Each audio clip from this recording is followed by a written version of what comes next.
मुंबईचा मूळ रहिवासी असणारा आदिवासी समाज आजही विकासापासून कोसो दूर आहे। वीज नाही, पाणी नाही, रस्त्यांची दुरवस्था अशी अवस्था मुंबईमध्ये आहे।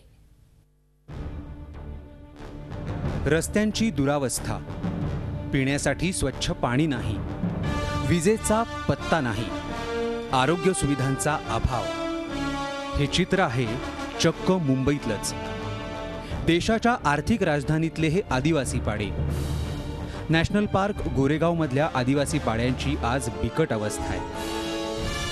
दहिसरमधल्या केतकी पाड्यात आदिवासींच्या पिण्याच्या पाण्याचा प्रश्न नुकताच सुटला, पण आरे कॉलनीमधले आदिवासी पाडे अजूनही पिण्याच्या पाण्याची गंगा पोहोचण्याची वाट बघतायत। काही ठिकाणी तर पाड्यामध्ये काही ठिकाणी पाणी आलेलं आहे, परंतु बरेचसे पाडे असे आहेत की पाण्यापासून वंचित आहेत। तर ते आजूबाजूला जी विहिरी आहेत, विहिरी कसली डबकीच ती, त्या डबक्यातले पाणी पित आहेत आणि वेगवेगळ्या रोगांना बळी पडत आहेत। तर पाण्याचा प्रॉब्लेम फार कठीण आहे।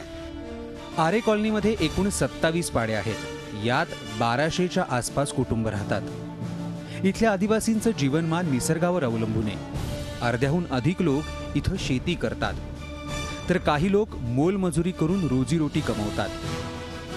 पण इथल्या आदिवासींना भीती आहे इथून विस्थापित केलं जाण्याची, कारण वाढलेलं अतिक्रमण आणि शासनाचे उभे राहणारे नवे नवे प्रकल्प।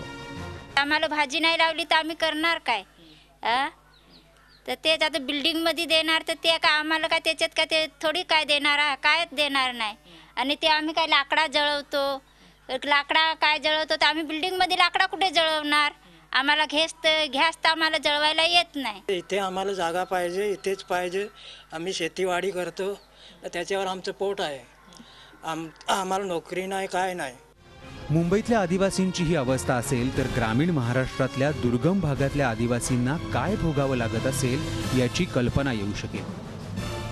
आदिवासी समाजाच्या विकासासाठी कोट्यवधी रुपयांचा निधी मिळतो, पण या आदिवासींची परिस्थिती पाहता हा निधी नेमका कुठे जातो हा प्रश्न उपस्थित होतो। सध्या आदिवासींच्या आरक्षणाला धक्का लागू नये म्हणून टाहो फोडणाऱ्या आदिवासी नेत्यांनी जरा या आदिवासींच्या मूलभूत प्रश्नांकडे लक्ष द्यायलाच हवं।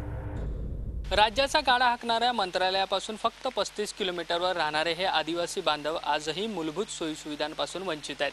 देशाला स्वातंत्र्य होऊन अनेक वर्ष लोटली, मात्र या आदिवासी पाड्यांची अवस्था जैसे तेच आहे।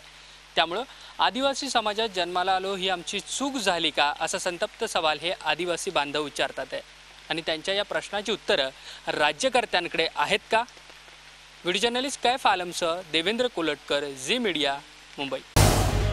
झी 24 तास रहा एक पाऊल पुढे।